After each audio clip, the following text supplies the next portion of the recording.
All right, everyone, it's 12:30, so we're going to get started. We're going to honor everyone's time. We're in Joshua 16. For those watching or listening on the podcast, my voice is not being modulated. It's just I have a sore throat, and so you're going to hear a cough drop or two every now and then. That goes for those of you here as well, too, but just want to make sure that they know. We're in chapter 16, and we're in the part of Joshua where the land is being divided up amongst the tribes. These are the tribes of Israel that came out of Egypt as slaves. They have not had land. They have not had a permanent home for longer than America has been a country.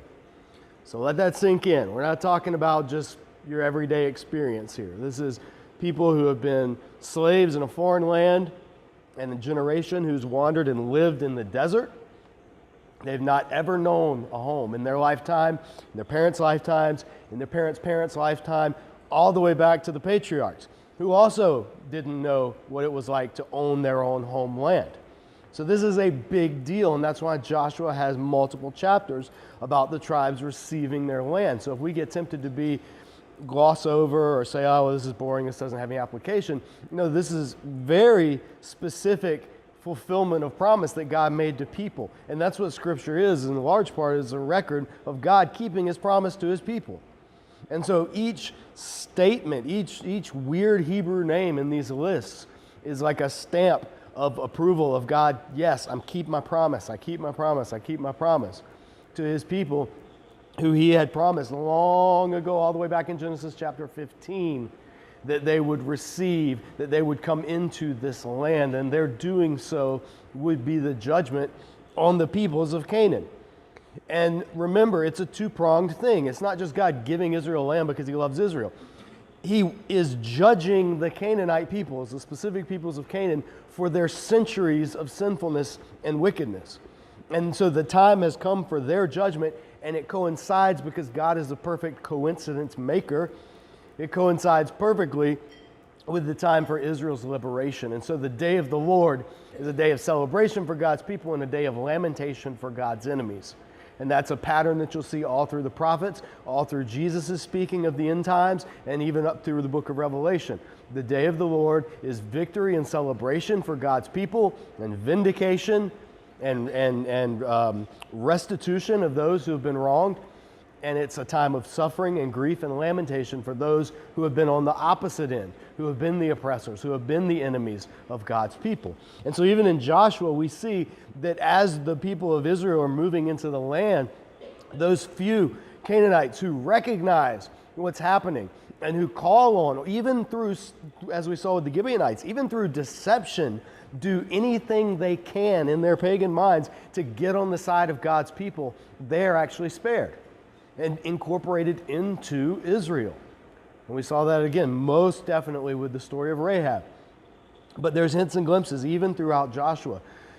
So that was the first half of the book, was Israel entering the land. Now we're in the part of the book, the land grant part, where after defeating the powers that control the broad area, after the war is over, or the main battle is won, there are some skirmishes that still have to be, there's land that has to be taken, and there's some skirmishes that have to follow. And so the past couple of weeks, we've seen Caleb being involved in those. Again, the Gentile, the outsider, being brought into, and through faith in the covenant God, being brought into and given a part of Israel's land, even his daughter, as we saw last week. Well, this week, again, interspersed, there's going to be the same pattern. There's going to be a land description, then there's going to be a land granting, and then there's going to have something to do with a tribe and even the daughters within that tribe. And so Joshua is giving you these little echoes within the overall structure of an ancient Near East battle account followed by an ancient Near East land grant account. It's giving you these little whispers of how God does things within the realm of the ancient Near East that's different than the peoples of the ancient Near East were usually used to. So we read in chapter 16. Last week was the tribe of Judah, the preeminent tribe of Israel. Now we're going to read about the most numeric, or one of the most numeric tribes of Israel, which is the sons of Joseph. And that was actually two tribes, Ephraim and Manasseh. Joseph's had 2 sons, and they became the heads of these tribes. But collectively, Ephraim and Manasseh can be called the sons of Joseph, who was one of Jacob's 12 sons. And that's how they are in this chapter. Chapter 16, the allotment for Joseph. And here again, it's going to be like we talked about last week, like a Google Maps tour of the land, like a virtual reality tour of the land, this border, running, turning, going down, going up. It's laying out the perimeter of what's going to be the territory for the sons of Joseph on this side of the Jordan River. The allotment for Joseph began at the Jordan of Jericho, east of the waters of Jericho, and went up from there through the desert into the hill country of Bethel. It went from Bethel, that is Luz, crossed over to the territory of the Archites at Adaroth, descended westward to the territory of the Japhtalites as far as the region of lower Beth Horon, and on to Gezer, ending at the sea. So this kind of zigzaggy line going across, giving the boundaries. So Manasseh and Ephraim, the descendants of Joseph, received their inheritance. This was the territory of Ephraim, clan by clan. The boundary of their inheritance went from Adaroth Adar in the east to upper Beth Horon and continued to the sea. From Mikmethath on the north, it curved eastward to Taanath Shiloh, passing by it to Genoa on the east. Then it went down from Genoa to Adaroth and Naarah, touched Jericho, and came out at the Jordan. From Tappuah, the border went west to Kana Ravine, ended at the sea. This was the inheritance of the tribe of the Ephraimites, clan by clan. It also included all the towns and villages that were set aside for the Ephraimites within the inheritance of the Manassites. They did not dislodge the Canaanites living in Gezer. To this day, the Canaanites live among the people of Ephraim, but are required to do forced labor. Now, this is a hint. This is going to be a pattern that continues throughout Joshua and into Judges, laying the groundwork for why the book of Judges was written.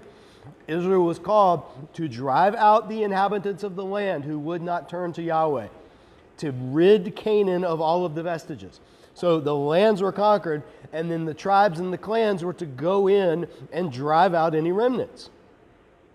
But they didn't always do that. Sometimes they got the fighting was done, the major battles were over, and they thought, this is good enough. You know, okay, they can stay in that town. We'll leave them alone. Even though God's specific command was, you are my instrument of judgment on this region, and you are to drive out the peoples. Now, was Israel doing this out of benevolence? No. They were doing this because fighting is hard and battles are hard. And it's much easier to just go, we're okay. We've got what we got. This is good enough. When God had required total obedience, total driving out and clearing the land of Canaanite influence because of the wickedness of the Canaanites, because that wickedness was what he knew would ensnare Israel to themselves become Canaanites, which is exactly what happened throughout their history. And so this gives us a note. Among the sons of Joseph, Ephraim, they didn't dislodge. They settled. They allowed some of the Canaanites to remain, even though God had said drive out. Then chapter 17, which continues on because we're still in the sons of Joseph. This was the allotment for the tribe of Manasseh as Joseph's firstborn. That is, for Machir, Manasseh's firstborn. Machir was the ancestor of the Gileadites who had received Gilead and Bashan because the Machirites were great soldiers. So this allotment was for the rest of the people of Manasseh, the clans of Abiezer, Helek, Asriel, Shechem, Hefer, Shemida. These are the other male descendants of Manasseh, son of Joseph, by their clans. So this is how it worked structurally. You had the tribes of Israel, and they were named after the patriarchs of each tribe, like the tribe of Judah, the tribe of Simeon, the tribe of Levi, the tribe of Manasseh. Within that, then, the descendants, the firstborn of those tribal heads, would be the heads of the clans. So now the next level down are the clans. So you would have a clan that you belong to, in the tribe that you belong to, among the people of Israel, like these concentric rings of identity. And so the land then was divvied up. Okay, this whole area is the area of Manasseh. But now within Manasseh, the sons of Machir, they've already had their allotment over here in Bashan on the Transjordan, if you remember from a few weeks ago. So now we're going to deal with the other 5 sons, clans rather, in that tribe. So this is divvying up the rest of the lands of Manasseh, which is part of the sons of Joseph. We'll see what's the importance of it in just a minute. So it divides it up. These are the other male descendants of Manasseh, son of Joseph, by their clans. Now, Zelophehad, son of Hepher, son of Gilead, son of Machir, son of Manasseh. So you see how they trace their genealogy all the way back. So this descendant in the clan named Zelophehad had no sons, only daughters. And their names, again, and we've met these daughters before. We met them in the book of Numbers. Their names were Mahlah, Noah, Hoglah, Milcah, and Tirzah. They went to Eleazar the priest, Joshua son of Nun, and the leaders, and said, "The Lord commanded Moses to give us an inheritance among our brothers." So Joshua gave them inheritance along with the brothers of their father according to the Lord's command. So Manasseh's share consisted of 10 tracts of land, besides Gilead and Bashan, east of the Jordan, because the daughters of the tribe of Manasseh received an inheritance among the sons. The lands of Gilead belonged to the rest of the descendants of Manasseh. Now, we read about them 2 years ago. A lot of you weren't here for that. Numbers 27, Numbers 36. You can go back and check the podcast or the video. We looked at this request by the daughters of Zelophehad. The way it would work was land stayed within the family, and it was passed down patrilineally. So from father to son, father to son, father to son. Well, we got to the case where a father didn't have any sons. And so under other ancient Near East law, the land would revert to one of the brothers. But the daughters were like, hey, whoa, just because our dad didn't have sons, that means this is the end of his line? No, let it go through us. Let us have the land. And Moses asked God, and God said, yeah, give it to him. This is astounding in the ancient Near East, that 5 women not only would be named in Scripture, this is the 3rd time they've been named, all 5 of them, but also they, again, like we saw last week with Caleb's daughter Aksa, they went. They made the request. They were given the request. There's the initiative. There's not remaining silent, not remaining subservient or submissive, but actually these women standing up and saying, hey, this is not right. Remember, you promised us land. God told Moses and Joshua, give us land. And so they are speaking up. They're not being demure. They're not being culturally appropriate. And yet God gives them, they are told, no, yes, this is their land. This is to go to them. So again, can you build a full-fledged theology of feminist reactions off of? No, not at all. We're not there. But in the context of the ancient Near East, this is monumental. Just like last week was with Aksa and with her request. The Bible, the Hebrew Bible, does not have any problem with women asserting covenant rights. When it's a matter of what's covenant right, what's just, and what's fair, there's nothing in the Hebrew Bible that rebukes women and says, oh, hush, hush, hush, let the men folk do that. And so this is one case in which they speak up, and rightly so, and they're rewarded and given their land along with their brothers. So therefore, verse 7, the territory of Manasseh, so now it's going to, after this has been settled, and that's the 3rd specific land grant narrative in this whole book. It goes on to say, give us a little tour of the boundary. The territory of Manasseh extended from Asher to Michmahath to east of Shechem. The boundary ran southward from there to include the people living in Tappuah. Manasseh had the land of Tappuah, but Tappuah itself on the boundary of Manasseh belonged to the Ephraimites. Now this is where it gets a little weird. In the ancient Near East, when lands were divvied up, there would be cases sometimes where your boundary would be to a certain part. And in a treaty, it'd be like, okay, from the big ravine to the river to the mountain is the land of so-and-so. But there would be urban centers, or not urban, that's too much of a word, but dwelling places outside of that land that may also belong to you as well. So you could have a land be like, North Carolina, but if there was a city or something just over the border in South Carolina that was still recognized as North Carolina, something like that. Okay, we actually there's something like that in, is it Minnesota or Michigan? Minnesota, there's northwest corner. If you look on a map, Minnesota, and then there's this little tiny thing that's just clearly part of Canada, like not even attached, and that's Minnesota. It's called the northwest corner, I believe, and it's Minnesota territory. And there's all kinds of little things like this geographically in American history, but also in world history as well, where you'll have territory, but then you'll also have some cities or some things beyond that territory that also count as yours. So that's how it worked in Israel. The boundaries it's not like contractors, or no, what are they called? Surveyors. It's not like surveyors were out there measuring, everything precisely. These were general boundaries, and they were somewhat fluid because Israel wasn't these airtight, sealed containment of these different tribes. They were the people of Israel. So they had general tribal areas, but there was some fluidity. There was some movement between the tribes. There was some land that would be taken. There was some land that would be lost. The tribe of Dan, they end up losing some of their land.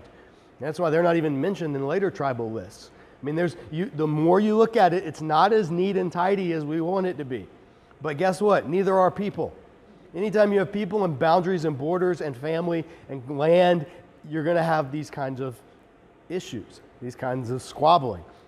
And that's what we see in Israel's history. That's part of how we know this is based in history. If you're making up a neat, tidy, mythic account, you don't put this kind of stuff in it. So what we're reading, as sloppy as it is at times, that's a good indication that we're reading part of Israel's actual history, not something made up centuries later, as some scholars would say. So it goes on, and then it says, the towns belonging, where do we stop? Verse 9, then the boundary continued to the Kana ravine. There were towns belonging to Ephraim lying among the towns of Manasseh, but the boundary of Manasseh was the northern side of the ravine and ended at the sea.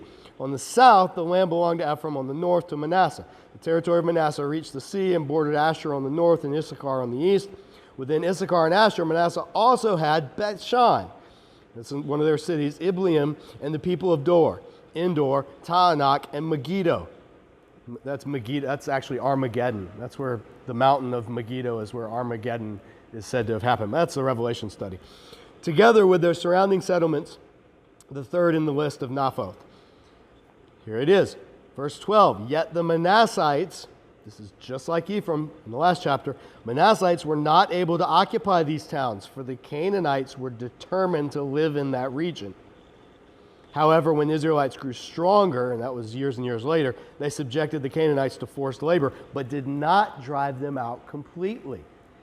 Yet again, we're getting the foreshadowing of what's going to be Israel's downfall in the book of Judges over and over again. Israel, the phrasing there is laughable. They weren't able to occupy these towns. They had destroyed the armies. They had destroyed they had won the battle. They had beaten the armies.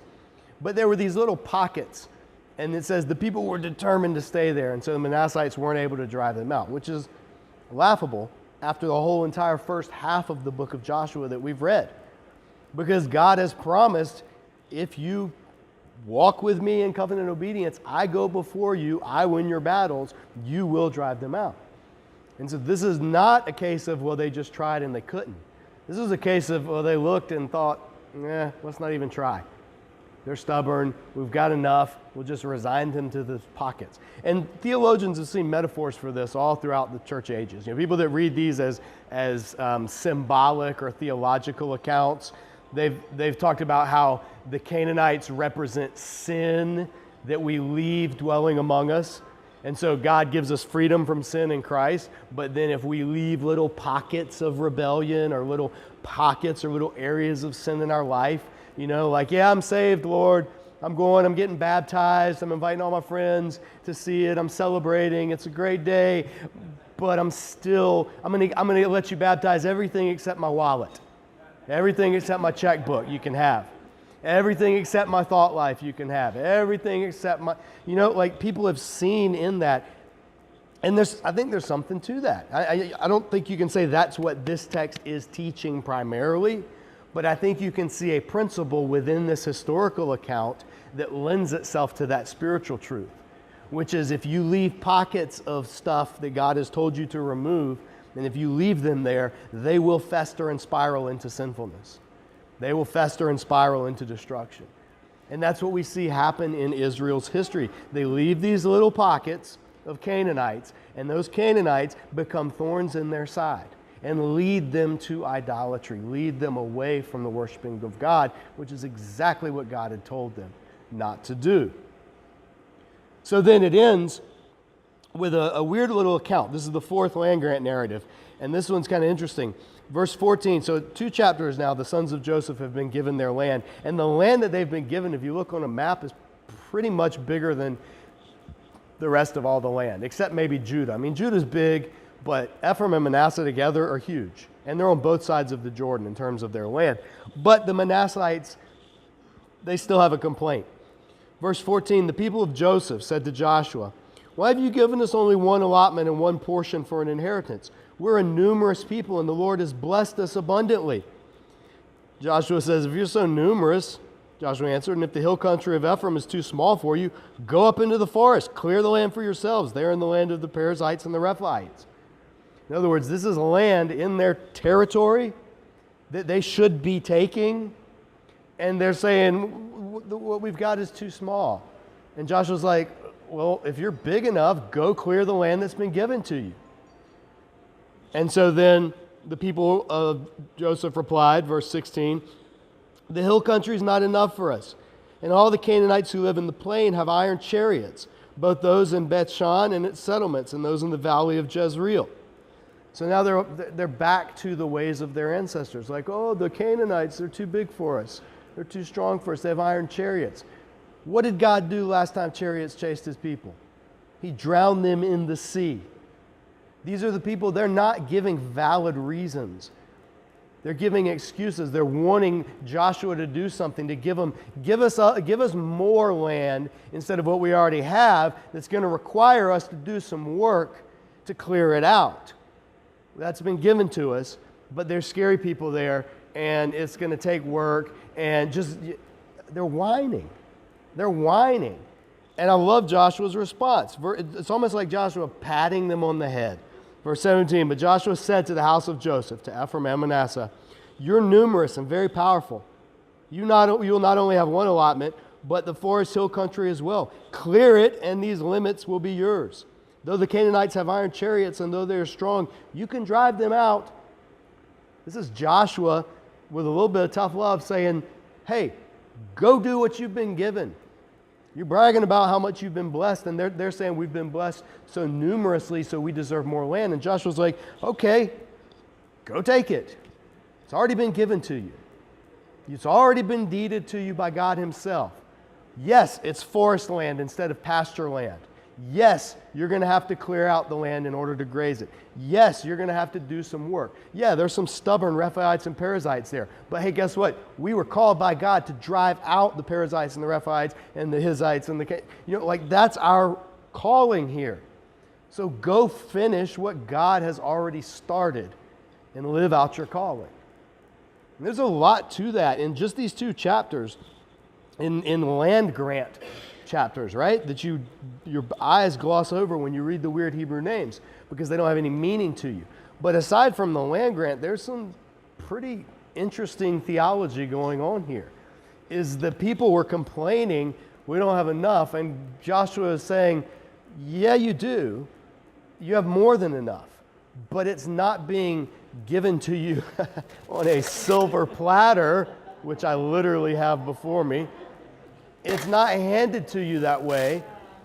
You're going to have to do what we've always had to do as God's people. You're going to have to go in faith, trusting that if you're doing what God's called you to do, which is what Joshua is telling them to do, that God's got your back. Is it scary? Yep. Is it hard? Absolutely. I mean, have you ever tried clearing forested land without a backhoe or a bulldozer? Right? This is pre-industrial. It's hard work. It's going to take a lot. So yes, it would be easier if we could just have some more pasture land. But he's saying, no, you're going to have to make the pasture land. Now, over the next couple of centuries, they would actually do this. If you go to Israel today, all the mountain hill country, it's all terraced. And that's from around this time period of them doing that, going in and clearing out these forested hills and making terraced fields in them. So whenever you read in the Old Testament about a field, don't think of like a big field like we think of today with combines and hay bales. Think of like a terraced hillside, and each little plot of that is a field. And that's where you'd plant your crops because everything was done by hand. That's what he's telling them to do. That's what the sons of Joseph are being urged to do. So I love how it ends because Joshua doesn't rebuke them. He could have, But he recognizes like, no, sometimes you just need to remind them of who they are and what they're called to do. And who they are God's people. And what they're called to do is what God has been doing for the past 400 and something years. So he's putting them in the context and he's reassuring them. And as a leader, there's sometimes your kid needs a smack on the bottom and sometimes they need a gentle push. Sometimes they need reassurance, sometimes they need a smack. And a good leader knows which is appropriate for which child.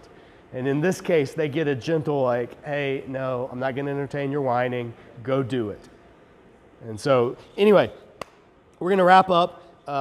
Next week, we're going to dive back in. We're going to look at the divvying up of the other tribes. And we're coming towards the end of the book of Joshua. Usually every book has been like a year-long journey. Well, Joshua is a shorter book than our previous ones. So we're going to be finishing up over the summer. And then there's going to be a break time to be determined. Still haven't figured that out yet. And then we'll launch into Judges in the later part of the year. But for now, we have to go. So thank you for bearing with my voice. Look through these books here. Take some with you. If it looks interesting, if it looks like something you or somebody you know would be interested in, I don't want to cart off a bunch of books again. So you take them and let's continue and spread the legacy of our dear friend McLean and his generosity. And there's desserts and salad if you want some of that. So have a great week.